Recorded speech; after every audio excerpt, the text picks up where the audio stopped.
back to another recording, another episode of the Elevate Media Podcast. Today, we're going to be diving into the topic of networking, but not just how to network, how to nurture those connections once we've made them. And we're talking to expert and author about this topic, Kurt Schmidt. Kurt, welcome to the Elevate Media Podcast, man. Hey, thank you so much for having me, Chris. I'm so excited to be here. Yeah, for sure. I'm excited to dive into this. I think it's glazed over a lot is networking, but then nurturing those connections even more so. I'm looking forward to diving into it. I know you just authored your book, The Little Yep. Book of Networking, which explains more about this topic. So we're going to kind of pick from that, I'm sure, and people can go check it out on Amazon and get it there if they like what they hear and want to hear more from you or read more from you. So, but to start, got to take a breath because I get excited and I get talking fast, as people know on the show. And so, going to take a breath and take a step back and start with a little bit of an icebreaker that I've been trying to include now, just to have a more fun and personal approach to the conversations. So, Kurt, this one is, I'm interested to hear your answer. If you have an answer, we'll see. So, who is, and I'm going to preference it. This doesn't have to be current. It can be past. We're Okay. adults now. Yep. Who is your current or past celebrity crush? Oh boy, celebrity crush. That's a good one. Honestly, I hate to admit this in a recording, but my wife will kill me if I lie. So it would have to be Daniel Craig. Ever since he took over as James Bond, I was like, that's a good looking human being right there. He's man, yeah. I know he's a little on the shorter side. So He is, yeah. But his physique, not like I would love to be jacked like that. I know, right? And I'm working on it. So yeah, I'm it's just just 6'1". it's but it's also his attitude, his confidence, and Mhm. also to be honest, just the way he carries himself outside of things. Like Yeah, he was a stormtrooper. He did a cameo as a that's right. stormtrooper Yeah. in the new Jedi movies or whatever. Mhm. And so it's like And then Knives Out and yeah, just Knives Out. Like uh-huh. he just seems like a fun person. Doesn't take Yeah. himself too seriously. Right. I have a conversation with him just to see his personality. Yeah. So I would have to say that. Nice. That's funny. That's cool. Yeah, I know. I look back, I would say Blake Lively. Oh, good choice. She married a Ryan Reynolds, so she has to have a good personality, like I a was good gonna sense of say, humor. So, like, I can't imagine what that household's like.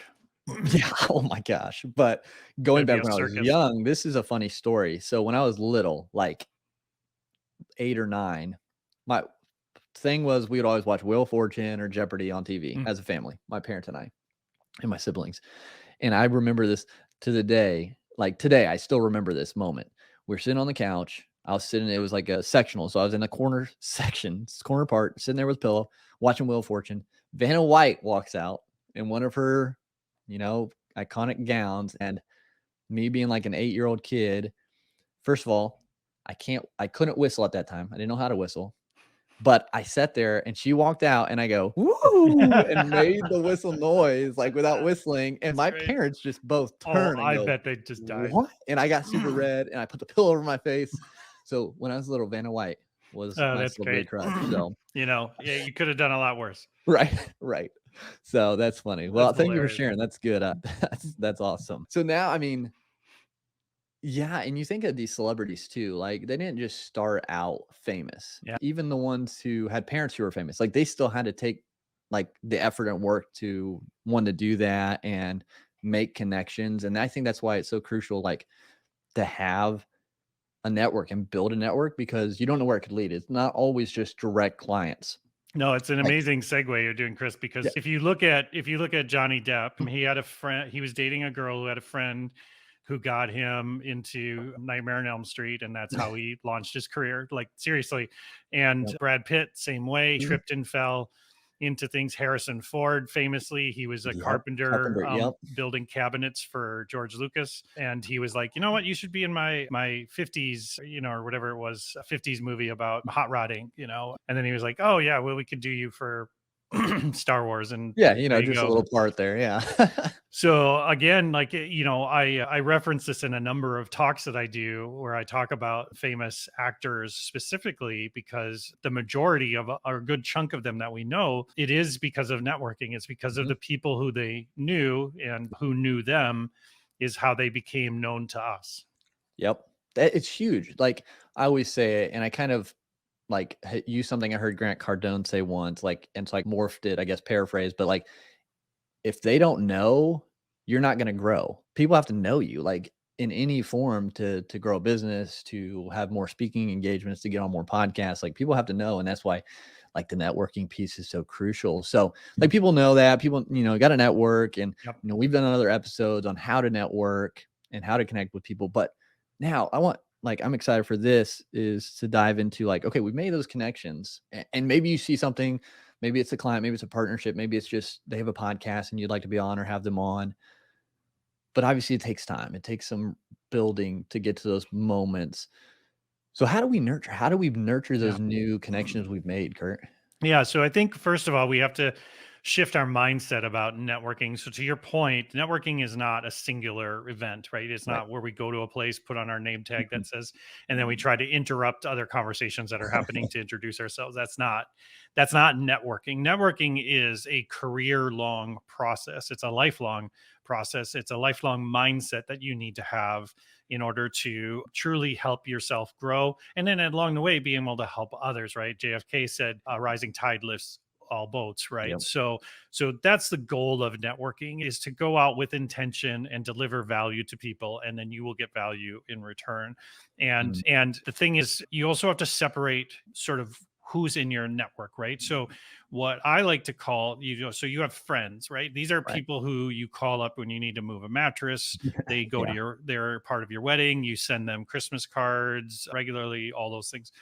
And then you have coworkers, right? You have Mhm. people that you interact with and are friendly with because you work together, right? But in the middle is this kind of networking piece that I think people miss so much about. And this is what I like to kind of refer to as micro partnerships. So you're not going to be exchanging Christmas cards with these people. These are professional contacts, and your goal with each other is to be honest and say, I'm looking for opportunities for you, and you are looking for opportunities for me. It's a partnership, but not in a sort of formal way, right? So, Right. first of all, you've got to change your mindset that you are not out to make best friends. Now, that could Mhm. happen. That would Mhm. be fantastic. That's not something you should avoid. And you're not looking for people necessarily to hire you or buy your services or things like that. Like, it's Right. not part of your work. This is something that is separate from those things. And people say to me all the time, well, I don't have time for that. And I'm like, you're doing it already. You're just not doing it intentionally. Yeah. And that's why building this over time and having a mindset that these are relationships I'm going to build over time.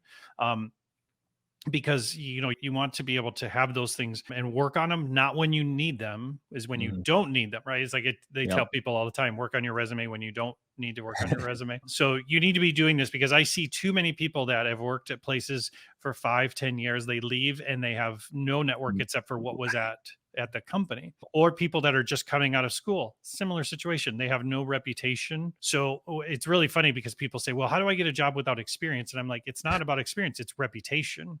Right. And so I've heard Gary Vaynerchuk talk about this in the past. Like, if you don't like the idea of personal branding as a term, just think of it as your reputation. That's huge. Yeah, I think that's a great way to look at it because yeah, it's like, how do people perceive you? Like, what do they see when they or think about when they hear your Yes. name or Yep, things like because if that? you don't put it out there, Chris, they're gonna make up their own story.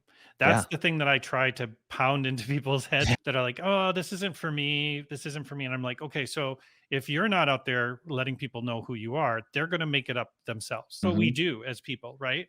Yeah. We see people in our social feeds, or we see things like that, and we make a judgment based on a book on this cover. It's nobody appreciates that, but we're human beings, and that's what we Yeah. do. Right. So we make those judgments. So if you're not out there being intentional about what your reputation is, then Mm. people will make up your reputation for you. Yeah, that's huge, and, like, yeah, people make assumption. We all know what that does when you assume, and I think that's why I mean, even when you do put yourself out there and, like, share and things, people are still gonna, draw conclusions or assume things that, like, have no parallel really, Oh, but sure, they but want to. Yeah. honestly, the majority of people don't care. Like, they just don't care. Like, Yeah. so people too many people think that people are that's the narcissist in us. We Mhm. think people are thinking about us, and they're not, right? So if you and I encourage all the listeners to close your eyes and think of a coworker you've had maybe in the last 5 or 10 years that you haven't seen for a long time. If you think about, put that person in your mind, that like somebody you liked working with, are they desperate for a new job right now? First answer is probably going to be no, they're probably not. But how do you know that? Right. Right? How do you know that? They probably are dying to get out of the place that they're working at. If you look at the statistics, 70 to 75% of people are disengaged at work. So you have to imagine that, 8 out of 10 people that you know as professionals are looking for new opportunities. Yeah. So if you think about it, it's a mindset change that has to be really important. So to your point, Mm, Chris, we have to think about this for the long term. So what I've found is yeah. that building systems around helping you stay connected with people and staying Okay. intentional is what you need to do. It's all about building systems that help you do it, because I have so Okay. many people that say, I can't do this. I've got a family. I can't go to these events after Right. work. Well, that's the great thing about the pandemic, is that things have changed a bit, is that we have Right. digital and in-person networking now, so you can Mhm. utilize both. Yeah, and that's a great systems and structures, they're game changers. Networking in any part really of building a business, like, because we all are busy. Like, you can use that excuse, "I have kids, I have this, blah, blah, blah, blah." Like, we all have stuff. We all Yeah, have stuff going we on. all So, are like, busy. Everybody's yeah. busy. But, yeah, so I think that separates really a lot of the successful people from not. Maybe it's their mindset, but also just having those systems. And so Yeah, for nurturing these connections we've made, like, what are some systems you found or you've yeah. created that have been beneficial for you? Yeah, so in the book, I talk about a specific system I've used for the last 10, 15 years, which is about the most simplest thing you can imagine, which is I have a spreadsheet. And Mm, in that yep, spreadsheet, I have a number of tabs that sort people basically by the type of connection that they are. So it okay, could be, this is a business owner or cool. entrepreneur. That's another tab, right? One could be just professional consultants, right? Mm, So individual consultants that are out there, and then recruiters, and so on and so forth. So whatever industry I'm focused in, you have these people that are in a space around you, because the important thing about building a network is to build a wide network, right? Like they always tell you, when you're an expert, try to be narrow and deep, right? mm, That's absolutely true. Be narrow and yep, deep in your business, but in your network, you want to be broad. broad. And because if you think about it, especially in enterprise sales, if you're an enterprise salesperson that happens to be listening to this, I'm just using it for scale. Yeah, But to buy a ERP system for an enterprise system, you have 100 stakeholders that you need to mm, convince to buy a new thing that runs Walmart's frozen pizza supply chain, right? You have 100 stakeholders that need to be convinced to buy your software or your product to be able to help them do that. So if your network is narrow and deep in just other, you're going to have a hard time convincing all those other stakeholders that you're of value, that you bring mm, value. So the idea is that the spreadsheet lists those people's names. It also lists what are they looking for, because I'm very specific when I meet with people and say, what are you looking for? And I'm also very intentional by saying, this is what I am looking for. It's mm, the one thing that I think people need to understand right off the bat, is that you've got to have a pitch. You've got to be mm, able to go in and say, hey, I'm Kurt Schmidt. I'm the president at Foundry. We do custom software, UX, UI, and software development. I also do a lot of speaking events. I just recently wrote a book called The Little Book of Networking, and I'm also do a podcast. So I'm looking for guests, and I'm also interested in meeting people that could potentially use our services. What are you looking for? yeah, And I try to get that out, boom, as quickly as possible, and move on to what value can I provide for you. You know who I am, you know what I'm looking for. That sets up the relationship very quickly to be at ease, because people are like, right, we're again back to being human, we're defensive, right? We're like, what does this yep, person want from me? right. No, for So sure. you can start the relationship in a much better way by being very intentional right out the gate. I know it might be uncomfortable for some people, but I promise you, once you get over that and you're good at your quick pitch, it'll set others at ease, and they'll be like, okay, this is a person I can share with. Yeah, They don't have a hidden agenda or something, yeah. right? You put the cards on the table, they know As soon what as you're saying. possible. Yep, Yep. yep, So then in the spreadsheet, there's their names, there's what they're looking for, because now I have an understanding, because I did my pitch and they told me what they're looking for. And then over here, I've got basically the date that I last contacted them. okay, And that in that field, there's a formula that says at 60 days, it turns yellow. And then at 90 days, it turns red. love it. So, I'm an Excel guy, oh, Google Sheets perfect. and all this, so I'm like, "Okay, yeah, I like it. I Yeah. like it," but then it gets point yeah, so I like So good. and yeah, and I've done some, and believe me, over the years, I've added some Zapier webhooks that allow me Mm, to like track Cool. emails and things. So, but start with a basic spreadsheet, put the Yep. names of these professional contacts in, what are they looking for, and then a date field. And then you've got a simple formula that lets you know. And I check this thing, I have it as my home page on my Google Chrome. Like when I Yep. start up Yep. Google Chrome, it's the Mhm. first thing that pops up. So I can see if something's turning yellow or turning red. And then if I look, it also allows me to sort of groom that those people too, right? Because if I see somebody's red and I'm like, I really don't have anything to share with them and they don't have anything to share with me, you might want to put them into a 6 month file and not a 90-day file Mm, and start to slide them over, right? And I have a ton of people in that in a sort of a check in twice a year sort of thing. Just like, how's it going? Hey, I've talked in a little while. Just wanted to see, are you still doing branding for companies? And, what type of branding? You got any new work to share with me? Here's some new work that I've done. Here's some things that I'm interested in. Here's some things that I'm looking for now. And it's just checking in with those folks. And so, again, yeah. build that, and it makes it super easy. You can process it all in a half an hour. And you can reach out to the people digitally. You can set up meetings, do all those things, and it's real simple. So that's the That's system. awesome. I go into a bit more depth on the why behind it and the different things in the book, but that's basically it. I love it, and I think it's and you always hear in business well, okay, I say that, whatever, generalities, you always hear this, but, like, in business, I've heard a lot at least that, the gold is in the follow-up, It and absolutely is. staying connected, and it's true, like, if you can stay Hmm. connected some conversations I've started, like, it's taken a year or 2 Yep. before they even became a client, like, and so I Oh, think sure. but so much gets lost if we don't have some sort of system Yep. to Well, keep we're track building of that. trust with people because if Mhm. you think about Yep. society today and things that we're dealing with, you look at the political atmosphere. There's a lot of mistrust out there. You look at there's a war going. I mean, there's so many things going on that are pulling our attention. There's the pandemic. We're still reeling from that. People have trust issues today more than they've ever had before, and Right. we get a lot of spam. Right, you get a lot of messages on Mhm. LinkedIn trying to sell you Yeah. things. So people reaching out to you, right? We nobody answers the phone anymore, right? Right. So you have to lead with intention and be very clear about, like, hey, this is what I'm looking for, this is what I'm trying to do, and where I'm trying to go. And I believe that having you as a part of my network would be super valuable. I would love to hear, what are you looking for and what are you interested in, because I can provide that. And to be honest, it could be years from now before there is some sort of value trade or interaction. Doesn't matter, that's not the point. Right. Too many people think of networking as like, in that moment I'm supposed to get something. No, Right. so many, it's so easy when you talk to somebody about the stock market. They're like, yeah, I get it, you put money in, you let it sit there over time, you pay attention to it, and you retire, right, with Mhm. all the wealth in the world. Your Yep. network is your net worth. So Yeah. if you're not investing in it regularly and building it over time, just like you would approach a stock market or stocks, things like that, and give it the attention it needs, you're going to be in the same position that other people are. Yeah, and I think that's crucial is remembering to nurture because we're so transactional in Yeah, today's society, and that can get lost. I mean, guilty of it sometimes, and so like just reminding yourself of like, hey, this is like a transact. This not like a transaction. This is a relationship, and exactly. to build any relationship, there's got to be give, and Yeah, because you and actually yeah, like that person, right? yeah, But again, that's the thing, we're taught when we're children. Our parents are like, "Who's your friend at school? Who's your friend at school?"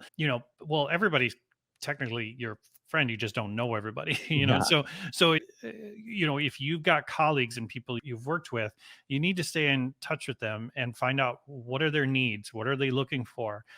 And it's so great once you start to build up that list of things that people are looking for, and you can go and you run into a situation. Maybe I'm talking to Chris and he's like, yeah, I'm really looking for people that are interested in this thing. And I'm like, oh my gosh, I have two clients or something that is interested. I just yesterday, for example, I met a leadership coach. He just mm, started his practice about a year ago, and he's looking for clients. And he told me, like, he was very specific. He's like, I'm looking for clients that are in this specific area that could really use help with this sort of dysfunctional teams sort of approach. gotcha, And I was like, oh my gosh, I know two guys right now that I should introduce you to. I don't know if they're buying right now, right, but you should meet them because I know they've complained to me about their teams.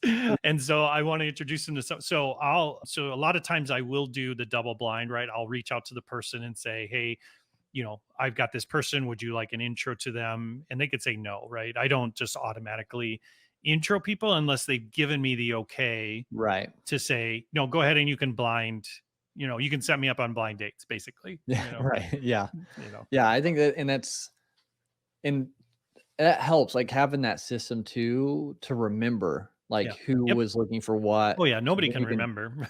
everything, right, and I think I don't know, at least for me, and I'm sure for you too, and probably people listening, like, it's really cool, like, it's a really good feeling when you're talking to someone and they're like, "Yeah, I'm looking for this." Either they need help with something Yep. or they're looking to help someone with something, and Yep. you have someone else who needs that help, and you can make that connection, and there's nothing in it for you really except connecting those 2 people, Oh like, yeah.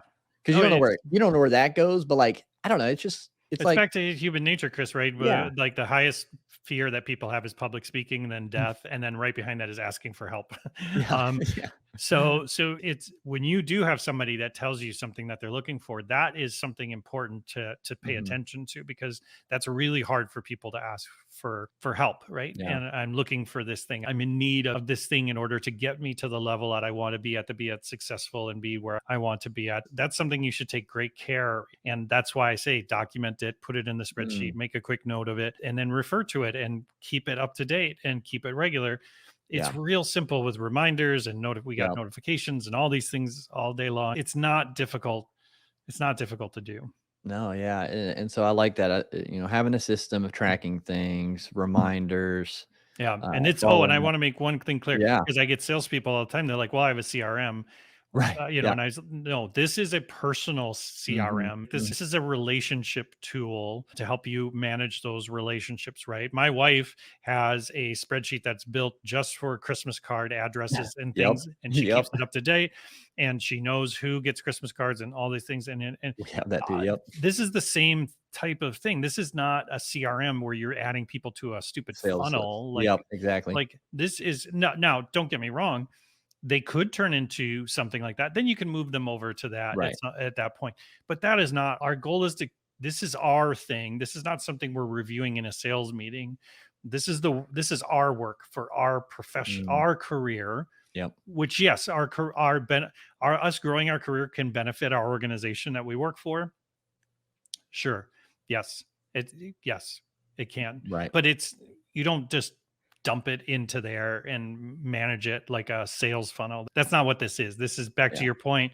This is about relationships, not about a funnel and moving them, trying to get them through the stages. So, Right. Yeah, nurturing, and eventually they'll know about your stuff, and then when they're ready for it, they'll know who to go to because 'cause you've been just nurturing that relationship, and so it'll be exactly. a no-brainer for them. So Yes. so with that, like, okay, you talked about systems, you talked about that process and following up and keeping it personable.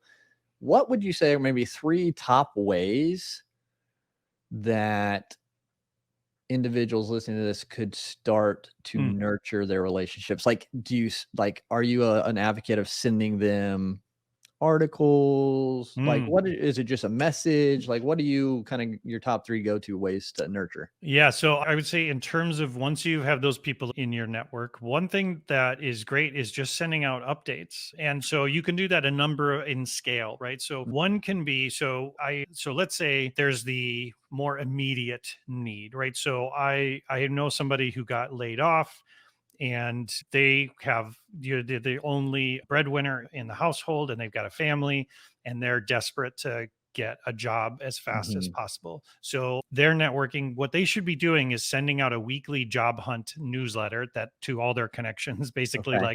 like, hey, here's my interviews this week, here's who I'm interested in, this is, as a reminder, this is what I'm looking for, here's a nice picture of me and the kids because I have a lot of free time now, and blah blah blah. And you post that to social, and you send emails out, and you keep it super regular. So if you're in a desperate need for a solution, consistency beats strategy every day of the week. Yeah. So stay consistent, and keep letting people know. Because if you hear, again, back to human nature, you hear a friend that's like, oh my gosh, they just lost their job, and then you don't hear from them for 3 months, you assume they got a job, right? Right. Yeah. But maybe, I've talked to so many people that are like, no, I'm still looking. I'm like, oh my gosh, how do I not know this? I Yeah. probably, in the last 3 months, ran into 2 or 3 people, but guess what? You weren't top of mind because you were not staying top of mind with me. So there's the more like just be clear and remind people and stay top of mind of what you're looking for, right? For sure. So especially if there's an immediate need. If it's more in the medium sort of Goldilocks category, it is a thing where, as you're out consuming things, if you have your network categorized correctly, if you see something or you hear a podcast episode, I do this all the time. Like I started a podcast episode club, not a book club, Nice. where it's from tons of random podcasts, but it's like, hey, this is a great episode. You probably never listened to the series, but this one episode of this thing I think you would find interesting. So that's something I'll do, is be like, hey, I found this nugget I think is really interesting. It could be a YouTube video, be Mhm. something that speaks to maybe the professional consultants column or tab that I have, and says, how to move from corporate to professional consultant or something. And it could be a cool YouTube video I saw or something. Or it could be something for business owners about like, what's going on, what's the predictions for the economy for 2023 or something. Excuse me. As I'm consuming things out there, I'm trying to look. That's the fun thing about it. It's not just about me consuming things. I've added the job of kind of curator now a bit Mm. what I'm doing, which makes it fun and interesting to Yeah. me to add that like a little asterisk to what I'm doing, so I don't feel so guilty just watching tons of TikTok. Right. Is that I can send these TikToks now to some people that I know that work in the marketing business, right? Mm. Oh, check out this is a really funny video about what it's like to work at a marketing agency and whatever, Yeah. and I got my marketing agency tab and I'll send it to those people. So, anyways, then there's that, and then there's more the sort of longer term, like I said, like every 90 days. It is sort of just a quick email or a Mm. message on LinkedIn, or if you're a texting person or something, it's just a kind of like, how are things going? Are you still looking for this thing you told me you're looking for? Cool. Have you found this job? Have you found that client? Has anything changed in that? So you're checking in on those folks and you're trying to keep it regular, where you're messaging them to ask them questions and get up to date information. But at the same time, what you're doing when you do that is you are staying top of mind. Yep. Yeah. I think that's huge too, because one, they're not going to remember who you are right away or what you do after the first meeting. And so like you said, keeping that top of mind or staying in their top of mind consistently will increase your chances for whatever is needed. Maybe they know someone who needs someone to speak, or someone who needs your service, or blah, Yep. blah, whatever it is. You're top of mind now because you stay consistently connected with them. And I think that's a crucial piece right there for people to realize how important it is for personal growth, for business growth, for just Yep. whatever, to help more people. So that's awesome. Yeah, And staying top of mind is huge. And I tell people all the time, they get all wrapped up into like, I don't know what to post on social and I don't know what to send in an email. It doesn't really matter. We're trying to stay top of mind. yep. So as long as it's not something really gross, like, like just post a picture of like your backyard and say, boy, it looks nice out today. I don't, whatever, like, it doesn't matter. You don't have to be an influencer. Too Right. many people jump from like, oh, I'm an introvert, to all of a sudden I've got to be, Mr. Beast or Right. something, or Yeah. Yeah. Yeah. PewDiePie, right? Yeah. It's a spectrum. Okay. Mm. You don't have to go nuts Yeah. and, and build a YouTube studio and all these things, just be yourself. Yep. That's what people are interested in. They're For interested sure. in you more than they're interested in whatever you're selling. Yeah. So, Yep. I think that's great and a good kind of way to start wrapping things up, because you've dropped a lot of good little tidbits that well, people thank can you. now take away. Yeah, absolutely. And implement and start nurturing their community and their network now through that. So, last couple questions. One being, I've done this recently on a lot of guests, and it just intrigues me to hear their answer. If you could spend an hour or two at lunch asking someone questions or diving into their story or Mm. hearing or learning from them, dead, alive, or fictional, who would you choose Oh man. and why? Well, if they were gone, I'd probably choose Benjamin Franklin. I've read his biography or his autobiography and biographies on him. Um, just a fascinating person that came Yeah. from not a great place and then turned into a really great man and then kind of went kind of weird and Elon-y, Yeah. like in the end, like Yeah. moving to France and like, I don't know. I Mhm. just think he's a fascinating character in the creation of a country. And Yeah. I think Benjamin Franklin would be really interesting to chat with. I have a feeling I wouldn't like him if I met him, but it doesn't matter. Like I still want to talk to him. And in a live, honestly, like there's just there's so many fantastic people out there thanks to my podcast that I do, Schmidt List, and I get to meet and talk with so many people on a regular basis. So I don't think there's any necessarily celebrity as much as or people a known person as much as I just like to keep talking to more people because I've Yep. always Yep. learned more from other people's experiences than I have from books or academia. And so I'm sure a number of people, if you're listening, you're probably nodding your heads. I've learned so much from other people and them sharing their experiences with me versus reading it in a book.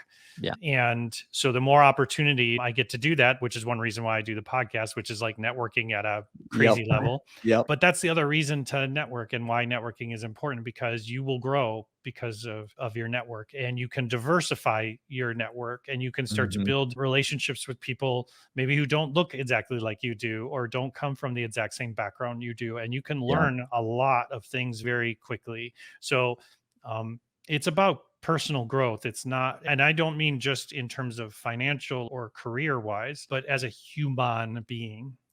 Yeah. No, I agree. I think those are good answers. I think we can learn from everybody, Yeah. Yeah. in some form or fashion, even if it's like what not to do, if they're not maybe Oh, the best absolutely. I listeners. tell So, people all yeah. the time, like people ask, like, "Oh, you seem to, you seem to really have the, being a good boss sort of figured out." And I was like, "Oh, well, I learned it mostly from bad bosses. Right. I didn't. Exactly. My good bosses didn't teach me a lot because I didn't have to pay attention to them as much as the eggshells I had to walk around a bad boss. So, Right. Exactly. Those good answers, though. I appreciate that. yeah, And thank you. to kinda close off the episode, if you would be talking to someone who's just starting on their journey, trying to build a life around their business, Yeah. get out of the 9 to 5, what would be one piece of advice you'd give them?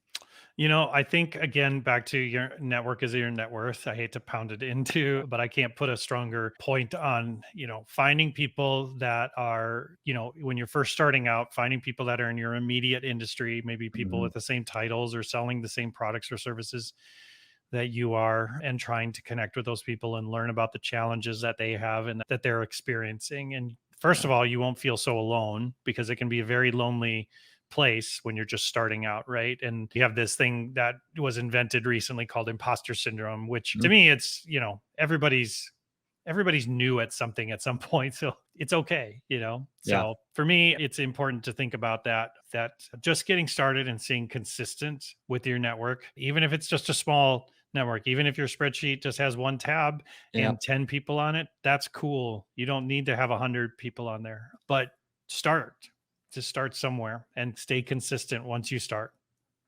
Love it. I love that. And that's a great way to wrap things up. So, Kurt, thanks again for sharing everything you did on this episode. Where, besides, I mean, your book's on Amazon, where else can people connect with you or direct them that way? Yeah, thanks, Chris. I Mhm. really, again, I can't say enough. I appreciate the opportunity and I enjoy the show. So thank you For for sure. having me on. And yeah, you can find the Little Book of Networking on Amazon. It's available on Kindle and well, soft paperback cover. I don't know. It's I've gotten tons of great reviews. It's a real quick read. It's a more of a handbook. It's 100 pages, so it's a nice and easy thing that can slip into a messenger bag or a purse and take with you. Something you can read on a flight in like 2 hours, 2.5 hours. It's meant to be something that's actionable. So you can find that there. And I'm most active on LinkedIn. So you can find me, Kurt Schmidt. Just look for the bald guy with the beard and glasses. It's pretty easy to find me. And I share a lot there about leadership, about team building, and then just general ideas around digital transformation and things that are going on in the technical industry. So yeah, connect with me. Cool. I'd love to add you to my network. Absolutely. That's awesome. Yeah. If ever make sure you get connected, take him up on it. Like, seriously, Please. yeah. And check out his book. And again, Kurt, thanks so much for being on Elevate Media podcast today. Oh, I appreciate it. Thank you so much for the opportunity.